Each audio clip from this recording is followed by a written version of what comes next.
애청자 여러분, 안녕하셨습니까? 오늘은 주님 맞이할 준비가 되었는가 두 번째 시간입니다.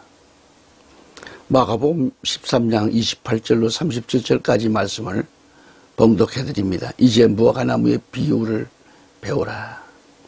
그것에 가지가지 연하고 잎사귀를 내면 여름이 가까운 줄 너희가 아나니, 그런즉 이와 같이 너희가 이 일들이 일어나는 것을 볼 때에 그때가 가까이 곧 문들 앞에 이른 줄을 너희가 아느니라. 진실로 내가 너희에게 이르노니 이 세대가 지나가기 전에 이 모든 일들이 일어나리라. 하늘과 땅은 없어지겠으나 내 말은 없어지지 아니하리라. 그러나 그날과 그 시각은 결코 아무도 알지 못하나니 하늘에 있는 천사들도 알지 못하고 아들도 알지 못하며 아버지만 아시느니라. 그런즉 주의하라. 깨어 기도하라. 그때가 언제인지 너희가 알지 못하느니라. 사람의 아들은 마치 자기 집을 떠나 멀리 여행을 할 때에 자기 종들에게 권위를 주어 각 사람에게 일을 맡기고 문지기에게 깨어 있으라고 명령하는 어떤 사람과 같나니, 그러므로 너희는 깨어 있으라. 집주인이 언제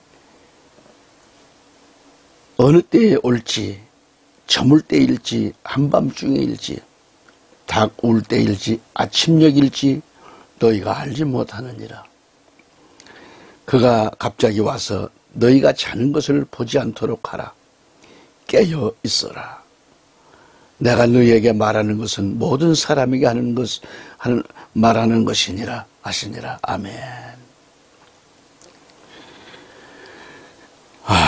오늘도 역시 전국에서, 해외에서 CJTN TV방송 선교를 위하여 기도해 주시고 후원을 아끼지 아니하시는 애청자 여러분, 진심으로 감사드립니다.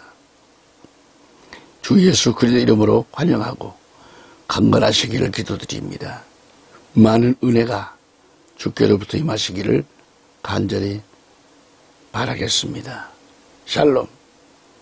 자, 애청자 여러분, 알곡이 된다는 것은 쉬운 일이 아닙니다.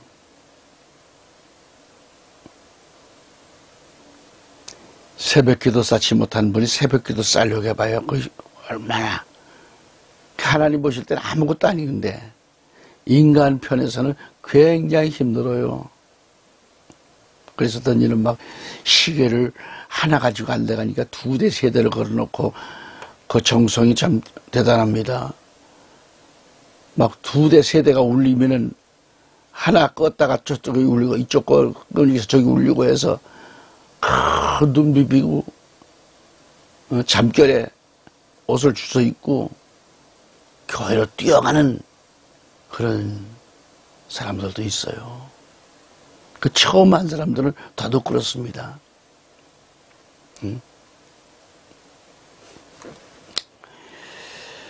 자, 알곡이 된다고 하는 것은 참으로 힘들다. 세례 요한의 교훈을 보면 마태복음 3장 8절 12절에서 이렇게 말씀합니다. 그러므로 회개에 합당한 열매들을 맺고 손에 키를 들고 자기의 타작마당을 철저히 정결케 하실 것이며, 알곡을 모아서 창고에 들이고 쭉정이는 꺼지지 않는 불로 태우시리라고 말씀합니다. 여기서 우리 예수님이 직접 손에 키를 들고 자기의 타작마당을 철저히 정결케 하실 것이라고 하셨습니다. 이것은 바로 여름 타작을 말씀하고 있는 거예요. 우리 예수님이 직접 자동차 키, 방문 열쇠, 그런 키가 아니에요. 여기서는 곡식을 까부르는 키를 말합니다. 우리나라 성경이 이렇게 비유를 잘 말씀하고 있어요. 그러니까 요한계시록 14장 14절로 20절을 가서 보면 하나님은 심판에 대해서 교훈하시기를 추수의 비유를 들어서 말씀하고 계세요. 그리고 다니엘은 예수님의 재림과 한 돌의 심판을 가리켜 여름 타작마당으로 비유하고 계시고요. 그러므로 전 성경에 이 여름 타작마당을 종말로 풀게 되는 거라 이 말이죠. 심판. 창세기로부터 전 성경에서 여름이란 심판이 다 되었음을 말하고 있고, 또한 여름 타작마당을 말할 때는 무조건 끝나는 시간을 그렇게 보면 되는 거예요. 끝나는 시간으로. 자, 여름의 특징을 보면은 7가지를 생각할 수 있어요. 7가지. 첫째, 여름의 특징이 뭐죠? 잎이 무성하다는 것. 여름철 되면은 나무마다 그 잎이 막 푸르고 윤기가 넘쳐요. 막 풍성합니다. 그리고 각종 새와 매미가 날마다 아침에서 노래를 불러요. 우리나라 분들은 참 모든 것을 말하면 참 운다로 번역을 해놨어요. 운다. 그는 미국이나 뭐 이런 데서 보면은 노래예요, 노래. 노래한다 그래요. 우리나라는 일제 36년서부터 모든 한이 맺힌 민족이 돼서 새도 운다. 닭도 꺾여하면 운다. 다 운다로 번역을 하는 거예요. 성경도 운다로 번역을 하는 거예요.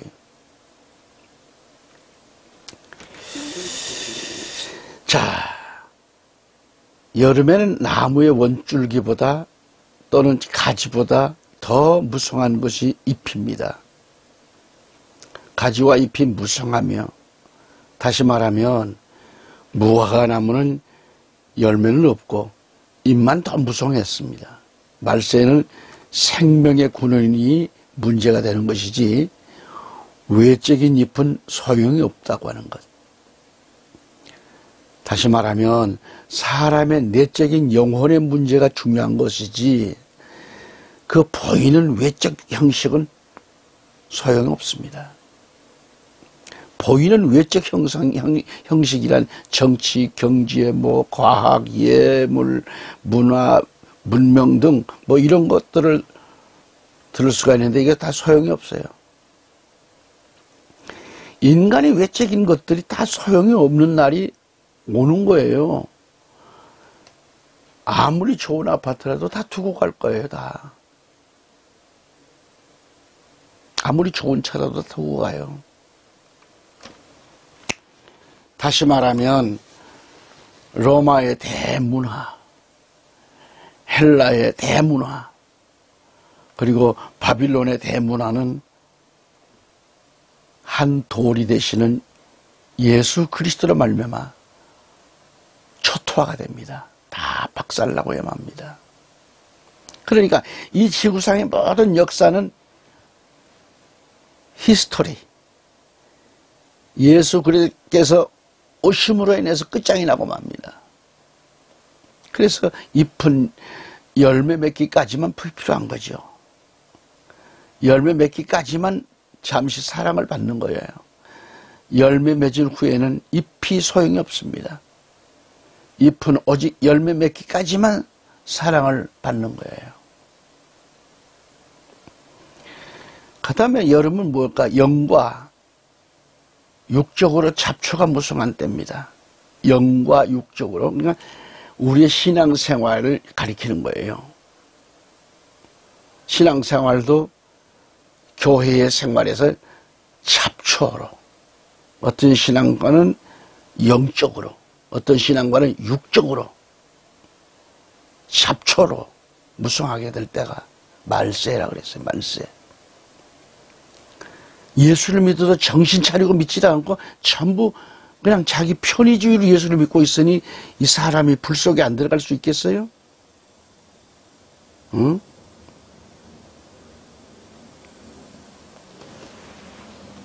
우리나라 분들은 좀 깨달아야 돼요. 신구약 성경을 볼 때에 주일날은 자기 집에 일하고 있는 사람들, 자기 회사에서 일하고 있는 사람까지 다 주일을 성수시켜야 돼요. 자기만 와서 예배드리고 나머지는 다 주일날 일하게 만들고, 그건 잘못된 겁니다. 아니, 내 말이 아니고 신구약을 다 읽어보세요. 분명히 깨닫게 되면 아, 내가 하나님 앞에 잘못했구나. 헛된 신앙생활을 했구나. 그럴 거예요.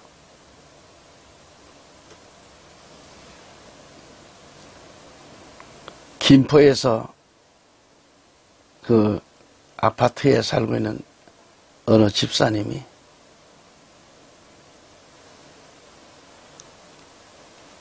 유한양행 해태저가 들어간 입구에서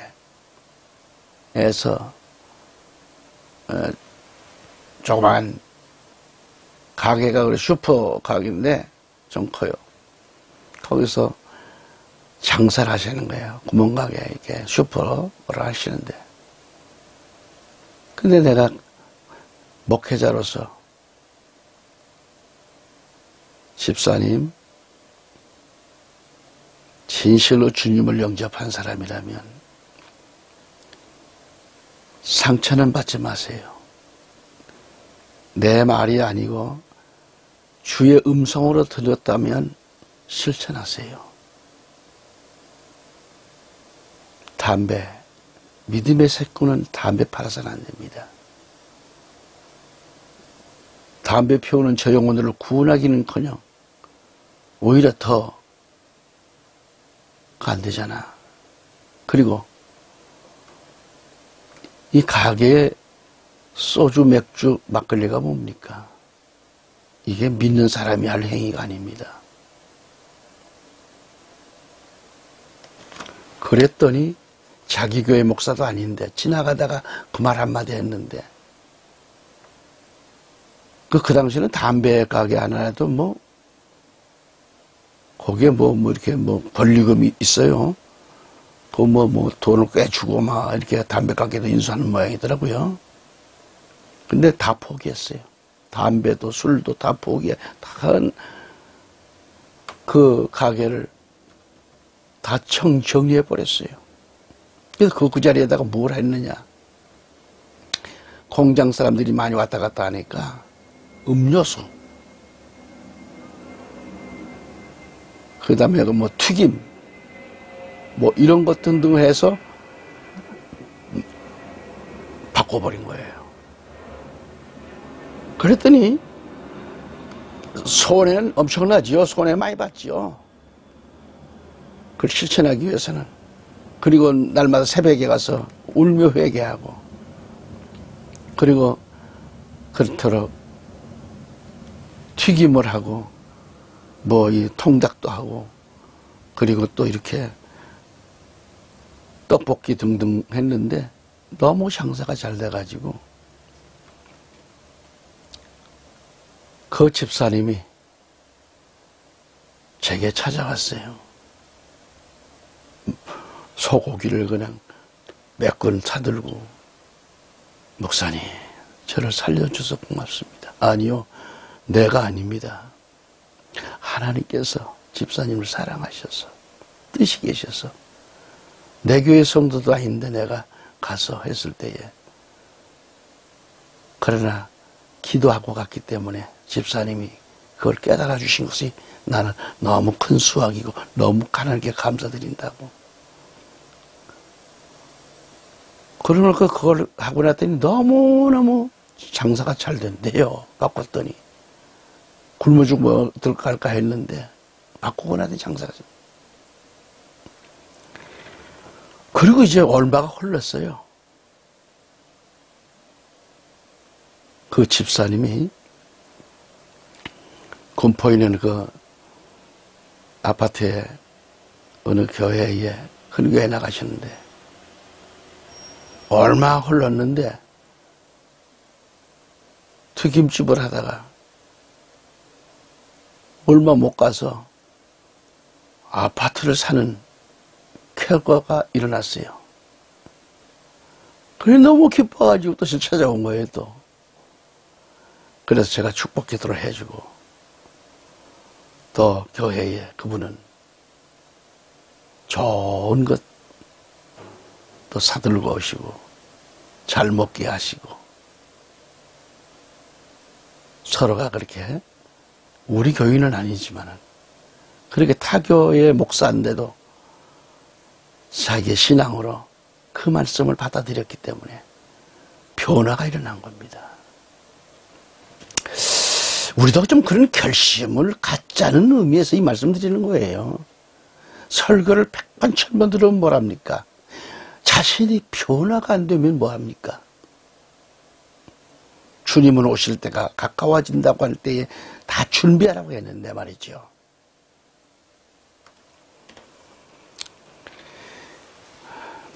여러분,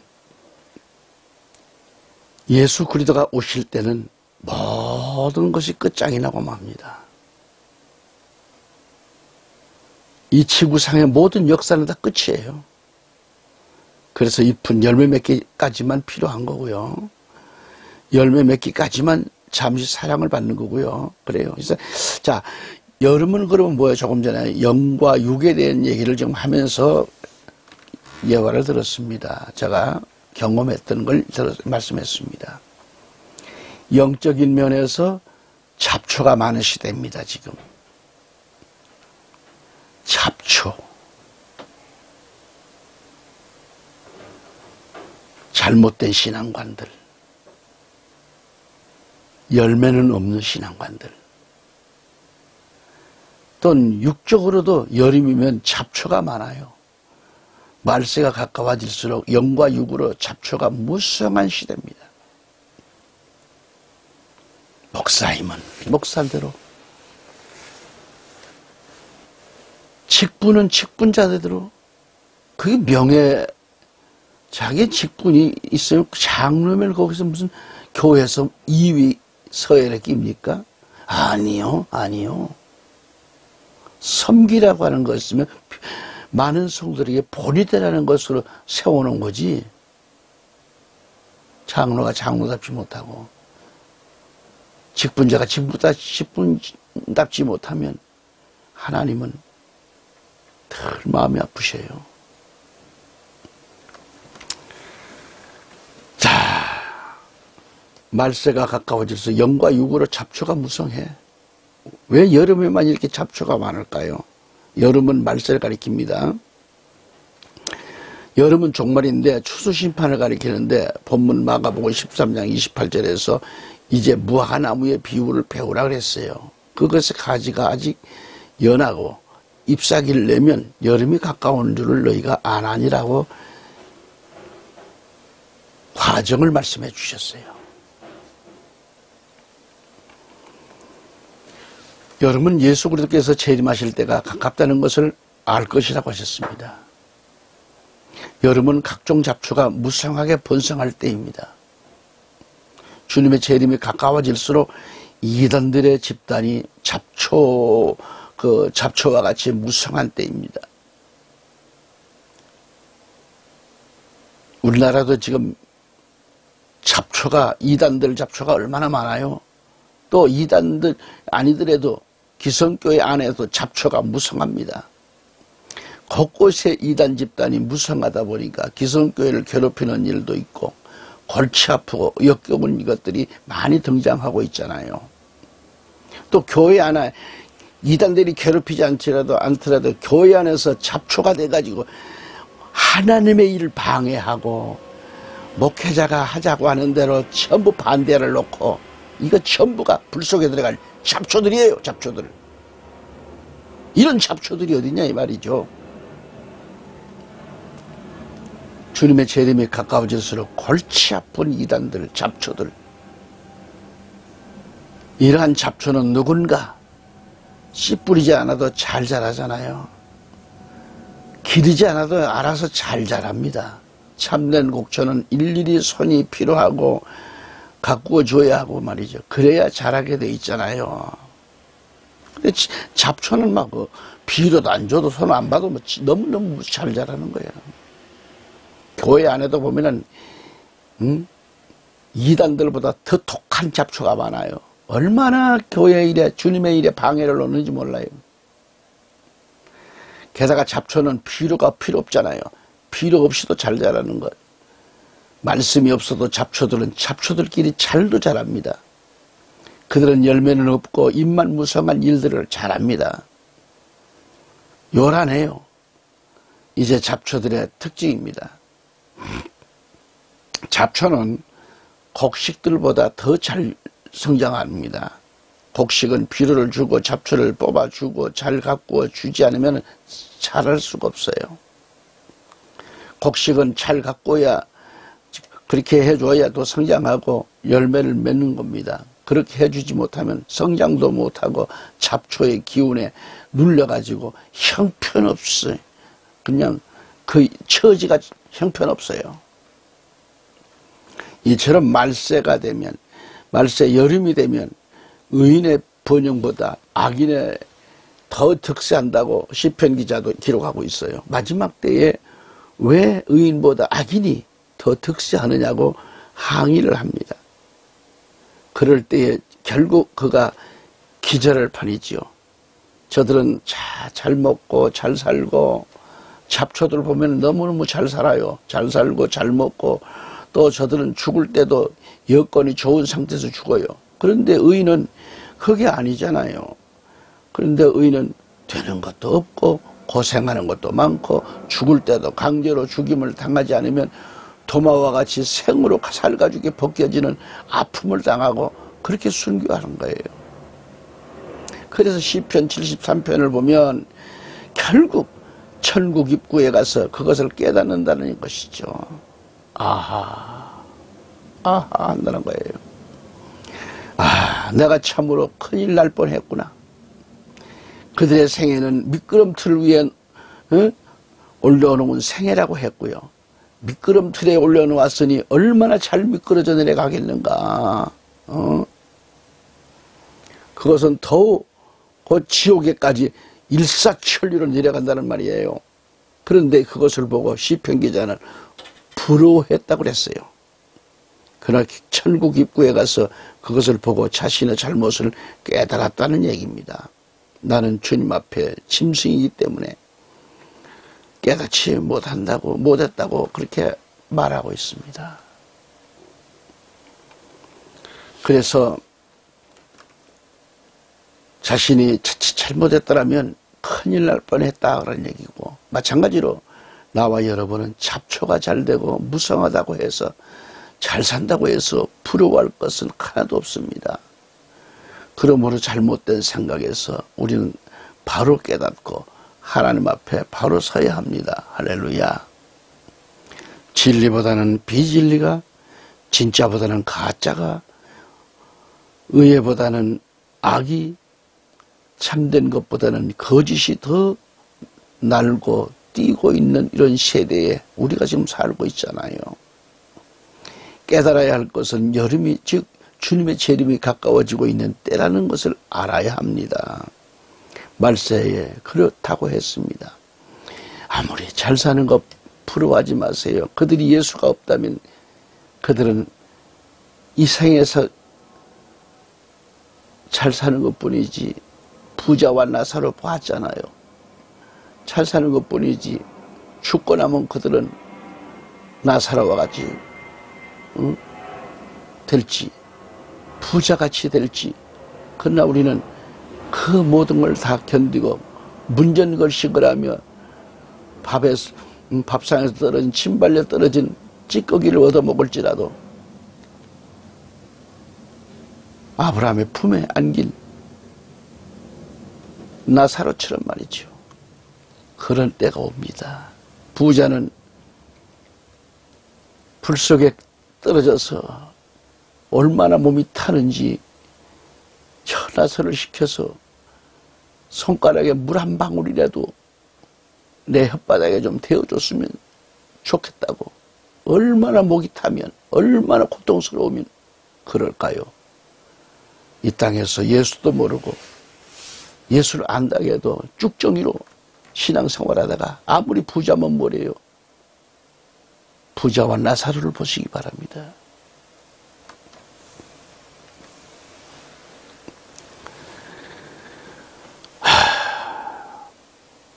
여러분, 이제 세 번째로 여름은 영적으로 해충들 때문에 몸살을 앓는 때가 되는 겁니다. 해충들 때문에. 영과 육으로도 해충이 많은 그런 이 세대는 괴로움을 많이 당한다는 거죠. 여름에는 공기의 오염으로 또는 이런 자연계에 많은 피해가 오는 때입니다. 그래서 사람들의 인체에 해로운 모기나 독총이나 파리들이 괴롭힙니다. 특히 신명기 8장 15절에 가서 보면 광야에는 불뱀들과 전갈들이 있다고 했고요. 그래서 이러한 파충류는 바로 여름에 활동하는 그 동물들입니다. 또한 요한계시록 9장 16절을 보면 다섯째 천사가 나팔을 불 때에 그 나팔 재앙 때문에 큰 용광로의 연기 같은 그런 연기가 구렁에서 올라와요. 해와 공기가 그 구렁의 연기로 인해서 어두워지고 그 연기에서 메뚜기들이 땅 위로 나왔는데 땅의 전갈들이 지닌 그런 권세와 같은 전갈들이 가진 독침 있잖아요.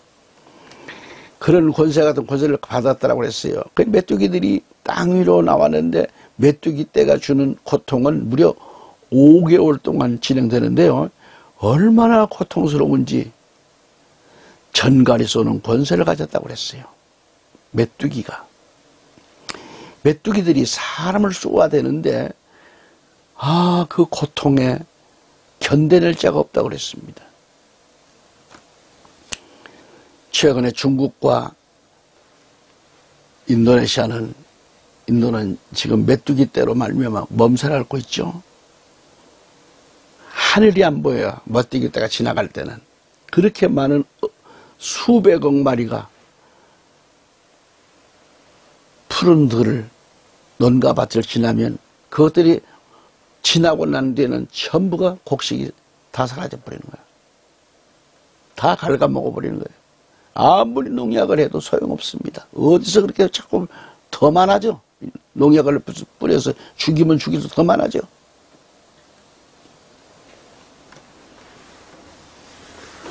그 괴로움 고통이 얼마나 견디기 힘들었으면 사람들이 죽임을 구하여도 찾지를 못할 정도라고 했어요.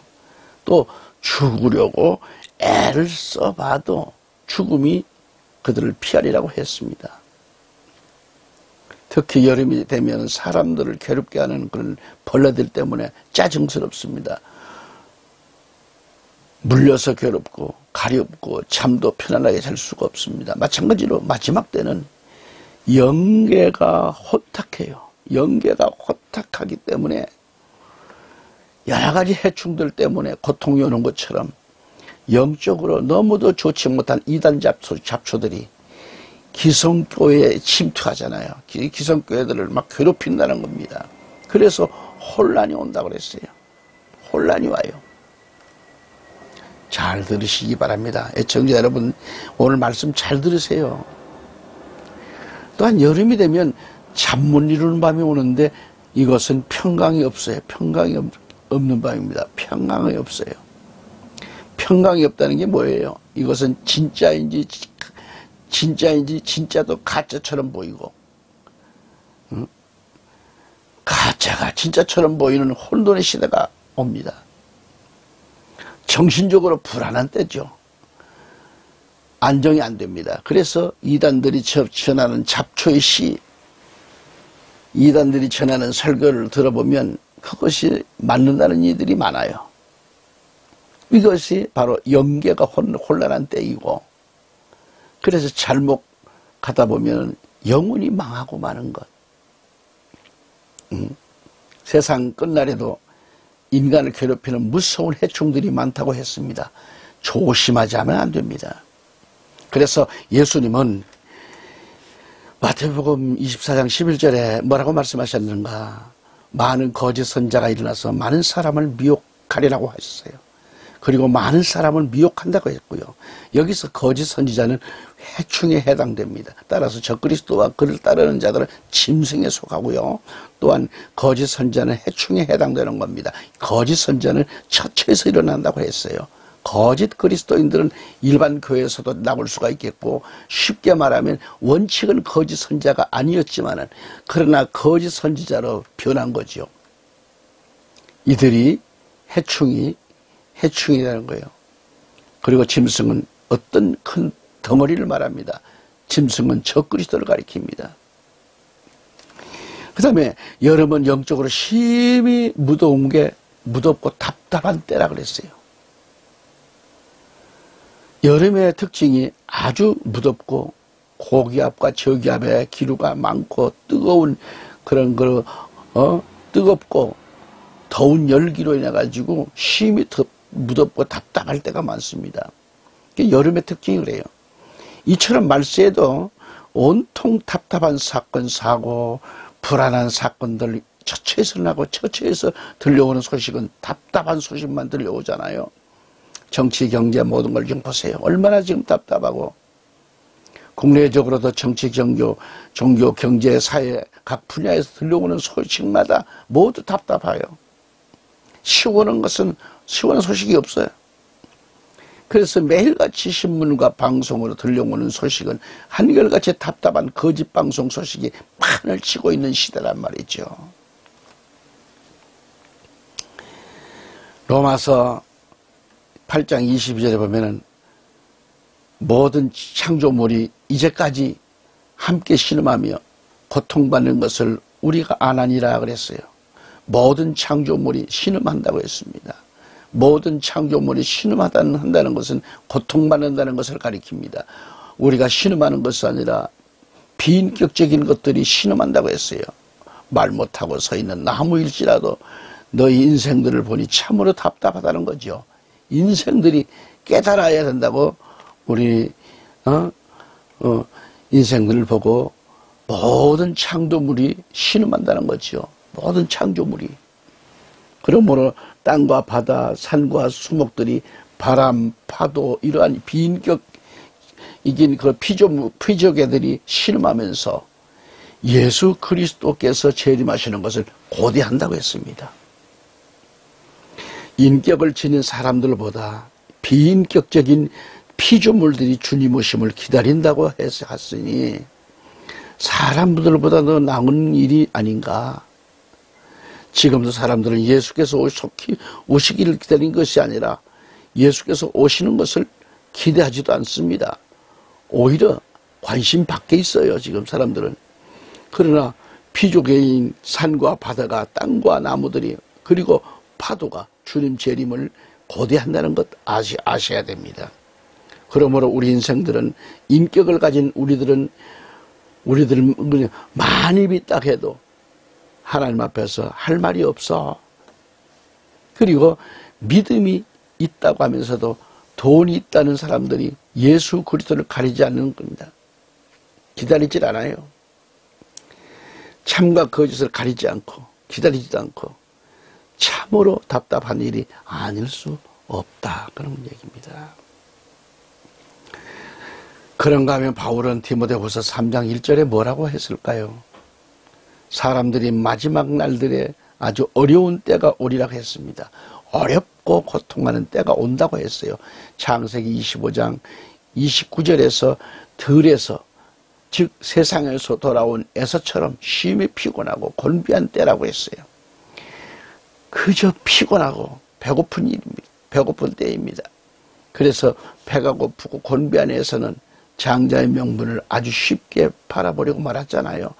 마지막 때의 에서와 같은 신자들은 주의 일이 피곤하다고 해서 신앙을 쉽게 포기하고 직분까지도 쉽게 포기하고 던져버리는 것이 많아요. 신앙을 던져요.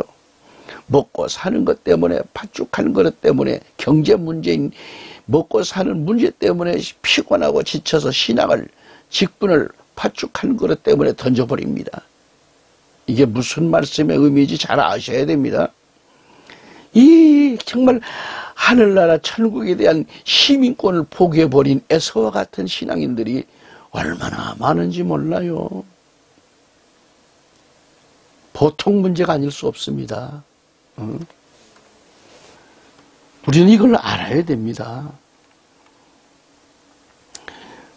얼마 전까지는 맡겨진 직분을 잘 감당한 것 같았는데 마지막에 와서는 그 직분을 팔아버리고 맙니다. 여러분, 에서는 구원받을 만한 희망이 없습니다. 다시는 회개케 할 수 없다고 히브리서 기자는 경고하고 있습니다. 여기 에서와 같은 자, 마지막에 타락한 자는 우리 예수님의 십자가에 다시 죽어주셔야 하잖아요. 다시 죽어줘야 돼요. 십자가에서. 그러므로 마지막에 우리 가운데는 단 한 사람도 에서와 같은 비겁한 신앙자는 없어야 할 것입니다. 아멘. 만일 그렇게 된다면 보통 슬픈 일이 아니다라는 것, 심각한 것이라는 것, 에서와 같은 그런 자는 곤란합니다. 배가 고프고 팥죽이 먹고 싶으면 죽는 것밖에 없습니다. 그것을 먹으면 절대 안 되는 거죠. 그것 때문에 장자의 명분을 팔아먹는다든지 예수를 팔면 그러한 사람은 이미 천국과는 관계가 없잖아요. 인생 끝장이잖아요. 그 인생은 멸망이죠. 그래서 여기에서는 아주 배가 고프고 곤비한 때에 그 붉은 죽 한 그릇 때문에 장자를 팔아버렸어요. 포기했어요. 오늘날 그러한 신앙자들이 얼마나 많은가. 참된 신앙을 지키자니. 그래서 신앙을 포기하고 세상 것을 붙들고 그 직장을 붙들고. 그러나 주님 오실 날 가까워질 때에 어떻게 할 것인가. 오늘도 애청자 여러분 끝까지 경청해 주시고 함께 두 손 모아 주시고 그 말씀을 받게 해주신 여러분, 주 예수 그리스도 이름으로 하나님의 은혜가 가득하시기를, 믿음이 충만하시기를 기원합니다. 감사합니다.